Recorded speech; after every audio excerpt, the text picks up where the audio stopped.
All right, hello, ladies and gentlemen. Let's get rolling here.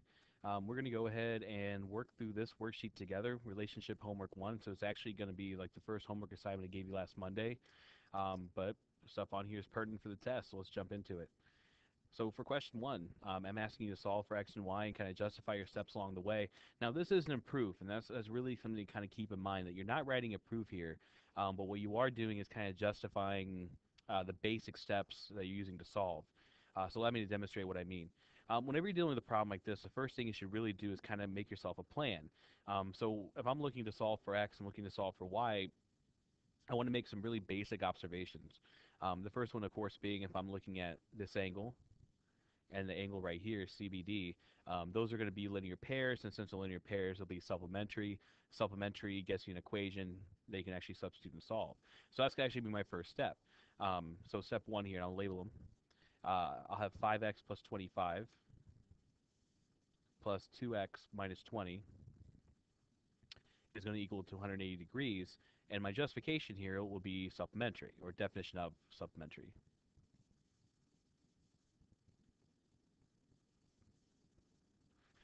Okay. Now from here, we're just looking at a really basic solve. I mean, so you have 5x, 2x, that's going to be 7x. 25 minus 20, that'll be 5. But in the end, you should end up with an x value. And I'm not going to step through the algebraic steps here. So I will have, let's see.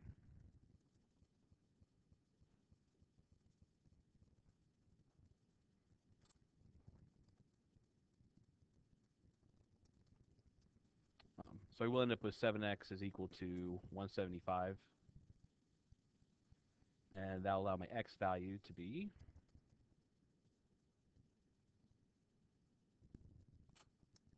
25.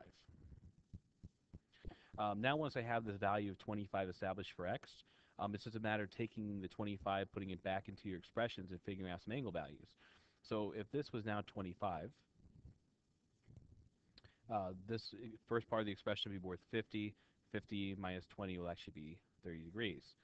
So using the same kind of linear pair gives you supplementary, supplementary gives you equation kind of relationship, but using it here, these two angles now should sum to 180 degrees as well. So step two, which I'll put up here, should be 30 degrees plus 2y minus 50 degrees should be equal to 180 degrees. And now we have our solve. So we'll add 50 to this side. Well, actually, let's combine these. So 30 minus 50, that's a negative 20. Add to this side, so you end up with 2 y's are equal to 200. And so y is going to be equal to 100. And so for a final solution here, we'll have 25 and 100.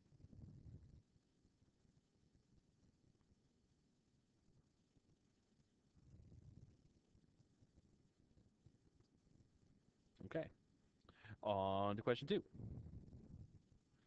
So in question two, we have something very, very similar. Again, we're looking at algebra, but justifying the steps along the way. So let's make ourselves a plan. Well, here we have linear pairs, but that's not going to help us out because we have an x and a y. But if I look at the three angles in the triangle, 1, 2, 3, those all have x's in it. That's going to be our expression. So step one, we're going to use that triangle sum theorem and add our angles together. So we have the x minus 10 angle from here.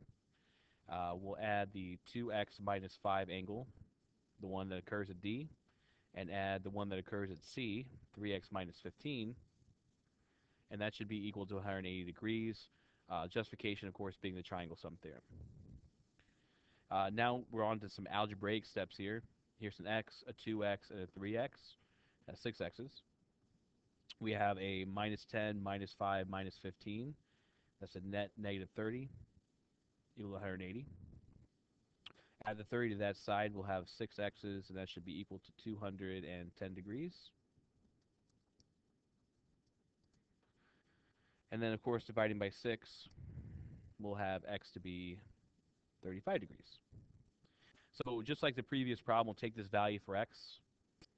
We'll find an actual value of the angle. 35 minus 10 will give us 25 degrees. And using linear pairs for our second step, linear pairs, of course, giving you supplementary, supplementary giving you the equation that we can substitute and solve into. But again, it's not a proof, so we're not looking for all those steps. We'll have 2y plus 40 plus 25 equals 180 degrees. And now we're into algebraic solve. So we have 40, 25 makes 65. We take the 65 from both sides, and we're left with 2y is equal to 115. And then divide by 2, and we're looking at y to be 57.5. So that's our x and our y value. And yeah, I didn't put justification here, but this would have been uh, definition of supplementary. Okay? That comes from linear pair postulates. Linear pair postulates tells you definition of supplementary. That actually gets you the equation. And on to the next one. Whoops.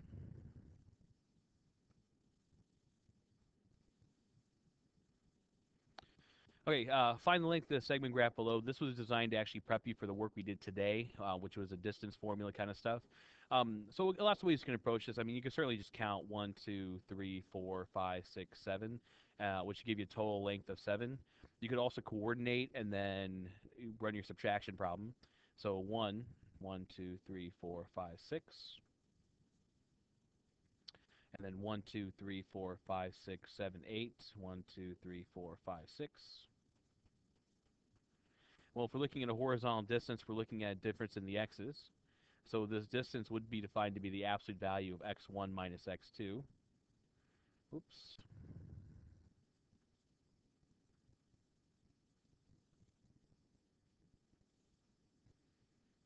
Okay. Where x1 is simply going to be this value, x2 is going to be this value. So we have the absolute value of 1 minus 8, or again, just 7. Because of course the absolute value of 1 minus 8, 1 minus 8 is negative 7, absolute value makes it positive. Either way, we end up with 7. So whether you're counting a horizontal segment or actually using the definition we derived in class today is really up to you. Um, to find the midpoint, and this is something we haven't discussed, but this is something that we can probably reason our way through. We're talking the word midpoint. Is this really a word for a location for the bisector? So we're talking midpoint, you're talking bisector, you're talking about a point directly in the middle. So again, we can count. So if we count from both sides, there's 1, 2, 3. So right in between should be our midpoint.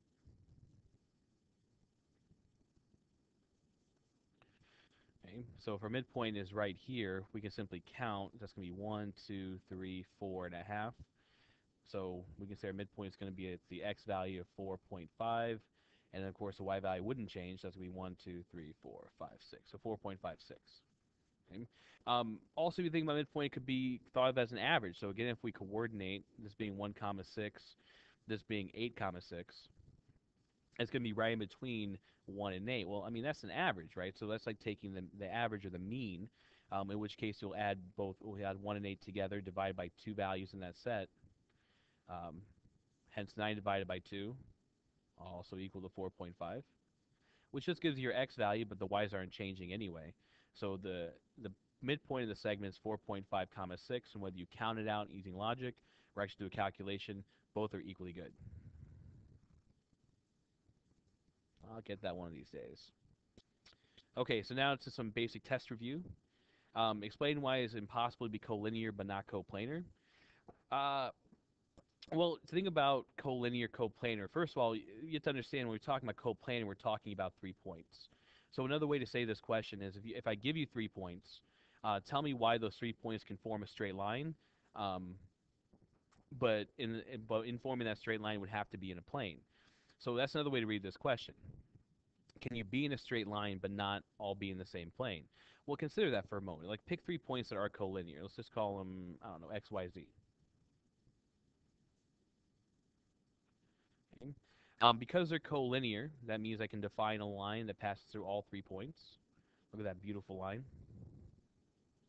So that meets the first part of this. So I am now collinear.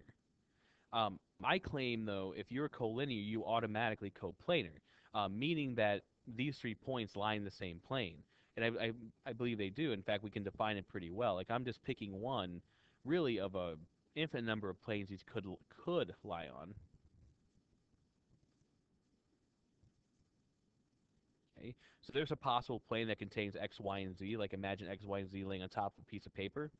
I would argue though we can have others as well. Like let's see if I can change colors here. Oh, I can. Good for me. Um, what if I have a plane defined this way?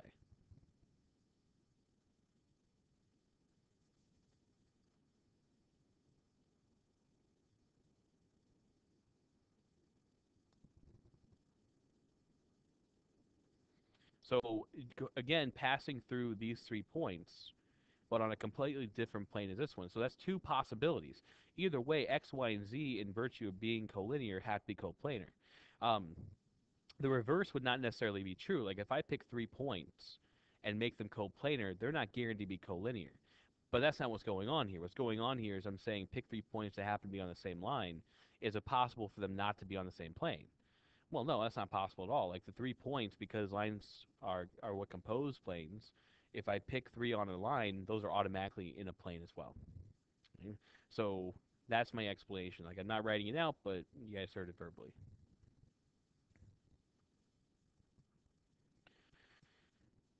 Okay, so explain using the diagram below why A is on the segment bisector and B is not. Well, it has a lot to do with the construction. So what you kind of have to understand about this construction is that it has to do with circles. Now, I don't have enough room here to draw the entire circle, but I kind of imagine this circle forming. And, it goes all the way around. And then using the technique that we use in this section, we should have another circle kind of going this way.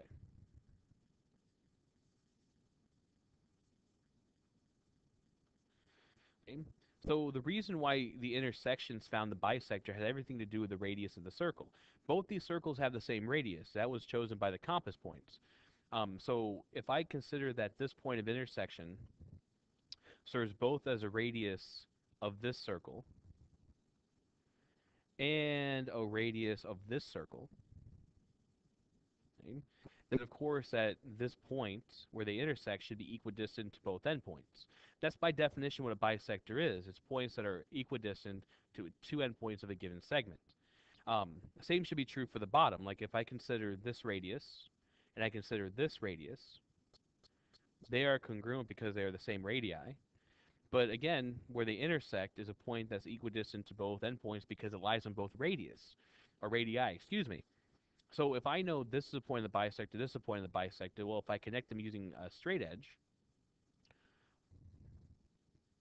or in this situation, a line tool, so if I connect these two like this, then any point that lies on this line should have the same characteristics. The point A is going to be on the bisector because that's just a result of choosing two circles with a slightly smaller radius. Um, so what I mean is, if I simply choose a circle that has the same radius here as here, that should be on the bisector as well. I mean, we can redemonstrate that by looking at our first two arcs. There's number one, and there's number two. So the whole point is, as long as I'm choosing circles, two circles, that have the same exact radii, then their intersection point should always be on that bisector. So A is just a result of choosing two circles with a slightly smaller radius than my original. So that concludes homework one. I hope that helped.